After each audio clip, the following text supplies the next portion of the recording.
ஓட்டப்பிடாரத்தில் 270 சதுர அடியில் அழகிய தனி வீடு 9 லட்சம் மட்டுமே. Scindia land promoters 9514163000.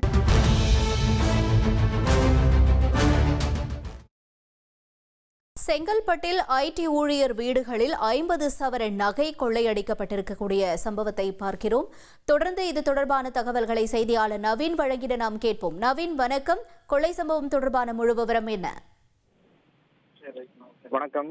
செங்கல்பட்டு அடுத்த ஆத்தூர் எல்லையம்மன் கோவில் தெருவை சேர்ந்தவர் பிரகாஷ். இவர் மகேந்திரா சிட்டியில் உள்ள ஐடி நிறுவனத்தில் ஊழியராக பணியாற்றி வருகிறார். இவருடைய மனைவி விவேகா, இருவருக்கும் ஒரு வயதுல குழந்தை இருக்கின்றனர்.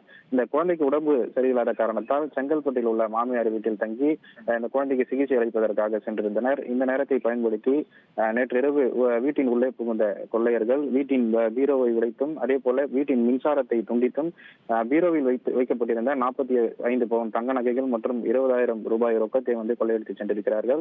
இதன் தொடர்ச்சியாக இந்த ஐடி ஊழியர் பிரகாஷின் வீட்டில் வாடகைக்கு இருந்தவர் வீட்டிலும் 5 பவுன் தங்க நகை மற்றும் 15,000 ரூபாய் கொள்ளை போனதும் தற்போது தெரிய வந்திருக்கிறது. இந்த கொள்ளை சம்பவம் தொடர்பாக செங்கல்பட்டு தாலுகா போலீசார் வழக்கு பதிவு செய்து விசாரணை நடத்தி வருகின்றனர்.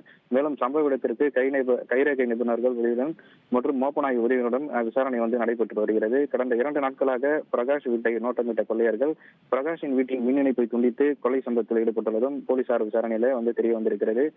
இந்த சம்பவம் தொடர்பாக செங்கல்பட்டு தாலுகா போலீசார் விசாரணை நடத்தி வரும் நிலையில இந்த சம்பவம் அப்பகுதியில் பெரும் பரபரப்பை ஏற்படுத்தியிருக்கிறது. ஓட்டப்பிடாரத்தில் 270 சதுர அடியில் அழகிய தனி வீடு 9 லட்சம் மட்டுமே. Scindia land promoters 9514163000.